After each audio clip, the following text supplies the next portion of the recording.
This is by far one of the biggest problem in the church that we are facing here in the West because we are trained this way. And it's actually not our fault per se. But once you hear this, you will begin to really understand why some of these things are hidden and not revealed to some of us. To be honest with you, when I was younger, I had a perspective of God. I grew up at church.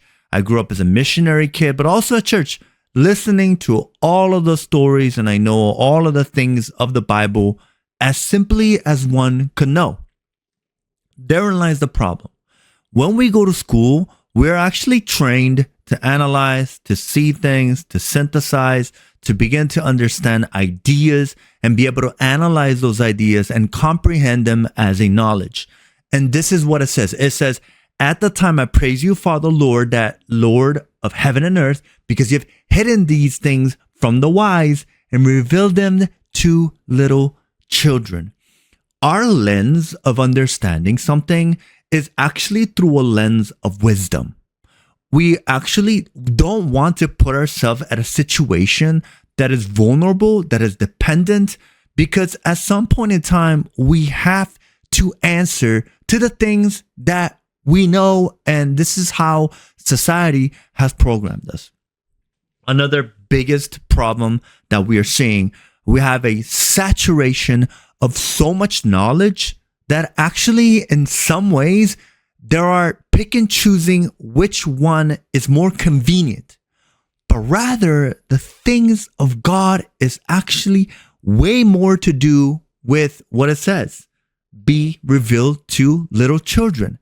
Revelation of God. And what I mean by that is not just knowing, but something that is angled and framed in a way that you would understand it subjectively. This is only done by God. Just because you know a Bible verse, it does not necessarily mean you know it spiritually. You may know it through your mind, but you don't know it experientially. Many times, people, you go to church and you seek to learn about God. The way you are learning about God is wrong. The way you should be learning is to allow the things of God to be revealed in your life. And what I mean by that is not just that Sunday, not just that Wednesday Bible study, but in your life. These things will be forever hidden if you do not allow the word of God to be first digested and chewed, obviously chewed and then digested, and then afterward done in action. When the word of God is not done in action, you will never harvest the word of God. It'll be hidden from you. And in some ways, you need to be vulnerable and humble enough to let God do this to you. And when you let God do this to you and you begin to meditate and process the word of God every single day, this will open up miracles. It says though, like when we're on the phone, the algorithm takes us somewhere. When we are actually chewing the word of God and doing it in action, this word of God will actually be in the future where God will prepare a place for us to actually move in action and activate the word of God.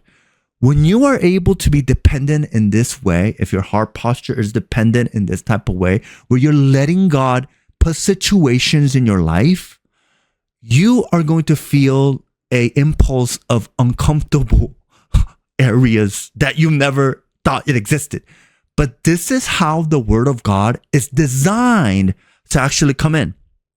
So the next time you really want things to be revealed to you in a subjective manner, but obviously it is objective in the sense that the word of God is objective, but the way we need to perceive it is uniquely the way God wants us to have revealed to us. Hence the reasons why it's called the revelation or illumination.